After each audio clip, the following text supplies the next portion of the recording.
My fellow South Africans, this State of the Nation address is taking place as we celebrate 70 years since the adoption of the Freedom Charter at the Congress of the People in Kliptown in 1955.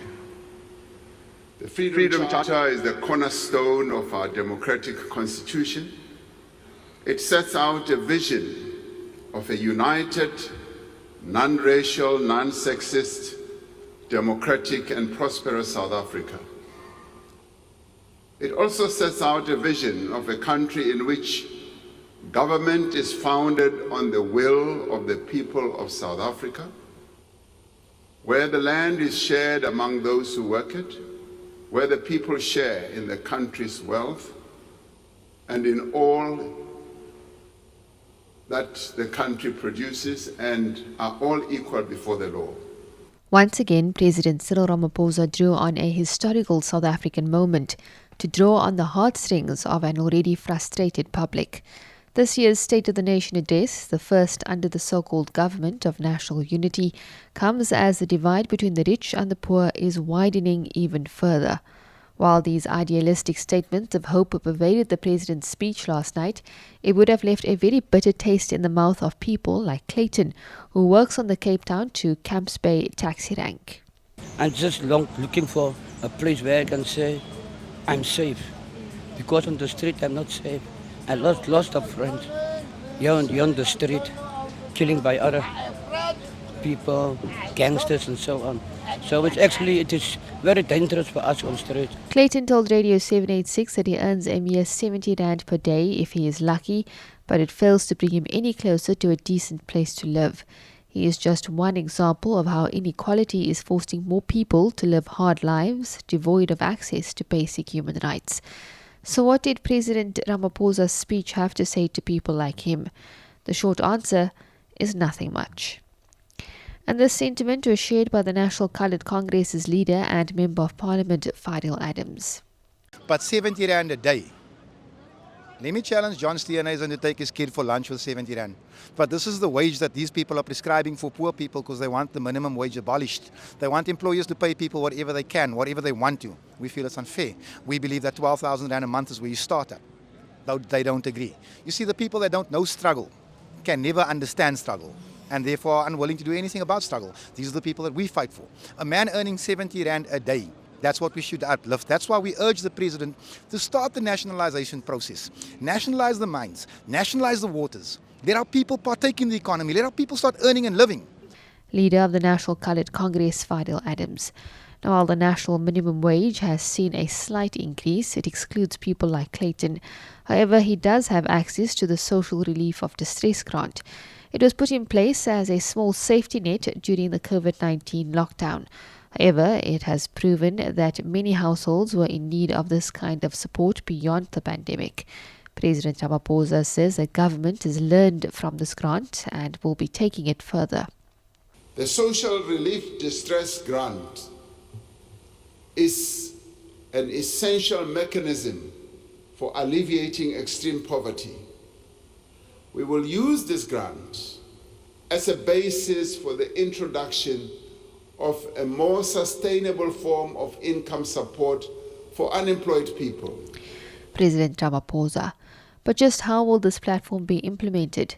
Labour Federation COSATU's parliamentary liaison Matthew Parks contends that this platform is just what South Africa needs. Look, I think what he's saying, what we've been calling for, we've had lots of discussions about it's here to stay. We must have some sort of financial lifeline for those who've got no jobs. We can't leave 12 million South Africans and say good luck. It has imperfections, but it's been a wonderful lifeline for 8 million people. We need to have a discussion about how to make sure all eligible unemployed persons receive it, how do we raise it to the food poverty line and protect it from inflation, but also critically, how do we link its participants to skills, employment, training opportunities, because we want to reverse the ratio of people who are working, which is 16 million, to those who are receiving social grants, which is 27 million people. But in the meantime, we've got a foundation for basic income grant, and we appreciate the state's resources are limited, but also we must appreciate we're sitting in a ticking time bomb of 41% unemployment with huge levels of poverty and inequality. But the president has done things which we've been talking about for many, many years. He's rolling out a national health insurance. He's ensuring the doors of learning are open to all South Africans. He's providing a basic income grant. So many things we've been discussing for years. And with all the messiness, he's beginning to put them in place for us. COSATU's parliamentary liaison Matthew Parks. Now, it's clear that the State of the Nation bore the influence of the GNU members, chief amongst them being the Democratic Alliance.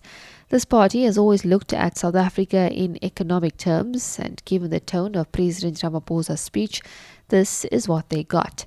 However, DA leader and Minister of Agriculture John Steenhuisen says that while much of what they had proposed had made it to last night's State of the Nation, he lamented that there appeared to be no urgency from government to implement the measures announced. We've only got 4 years left as the GNU to be able to really demonstrate to South Africans that we've created jobs, grown the economy and invested in infrastructure that's going to lead to economic development and to beat poverty and reduce the cost of living.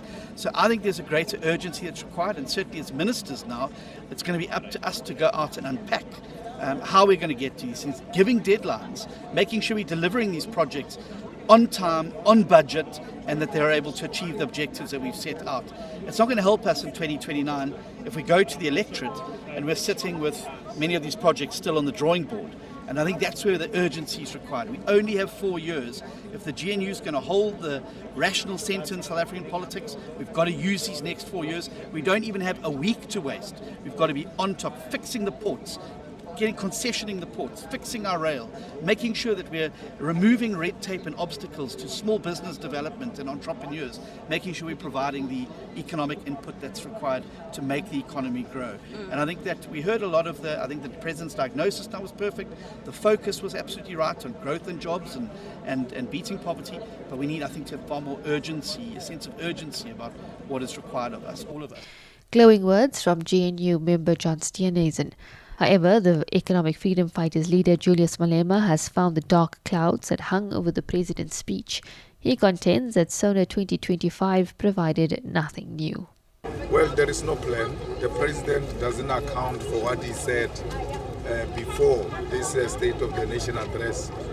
In the previous Nation of address was Tinswalo, the other one was Tumamina. There is no accountability, none whatsoever. He uses this platform to just come and waffle. He says he's going to create jobs, but he doesn't tell us where and how.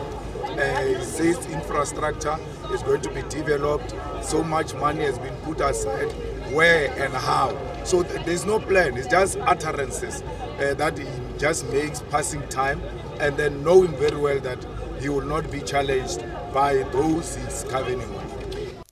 Now, another issue that has been plaguing South Africa for decades is the access to affordable housing. The backlog in this sector is staggering, and in Cape Town, we are too well aware of the poor access to affordable housing near work opportunities. Citizens have been at odds with the municipality over the release of land for this purpose. President Ramaphosa appears to have noted this struggle. Now, we will provide 300,000 service stands to qualifying beneficiaries to enable housing development in well-planned, connected communities along key development corridors. We will clear the backlog of title deeds for subsidized housing, turning homes into household assets. And we will review land use, building, and other regulations to enable low-cost property development, including backyard housing. This represents a fundamental rethink of how the state delivers housing at scale while turning our cities into engines of growth and opportunity. But as the EFF leader Julius Malema noted, there is a lot of talk about programs and initiatives, but little progress on the action needed by South Africans. Meanwhile, the leader of the opposition, the MK Party's Dr. John Hlophe, also criticized the president for not being forthright with South Africans.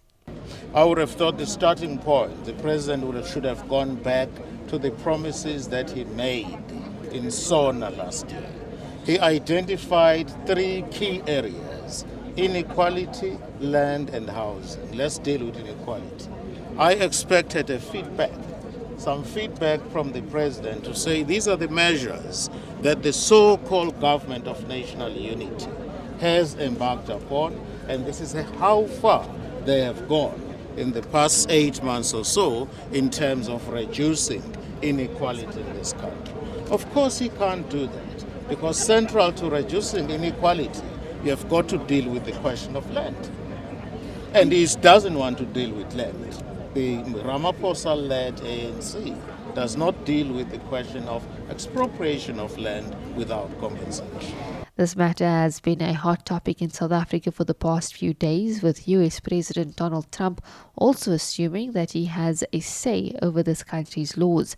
But the United Democratic Movement's Nkabayozi Kwakwa asserts that the US should leave Africa to Africans. We don't care about what America says. We're a sovereign country. We're going to deal with our affairs our own way. It can't be that a tiny minority occupies a big chunk of the land, and because the land redistribution process has failed, especially because of the willing buyer, willing seller principle, where people would inflate prices and make it unaffordable for the state should be able to expropriate land without compensation, but do so within a legislative framework and the constitutional parameters, because it says may, it doesn't say must.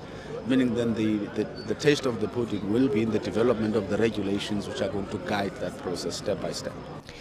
So, as we move past yet another State of the Nation address, what has really changed for South Africans? For people like Clayton, who is living on the streets and earning a mere 70 rand a day working on a taxi rank, nothing much. Khadija Davids, Radio 786 News, City Hall.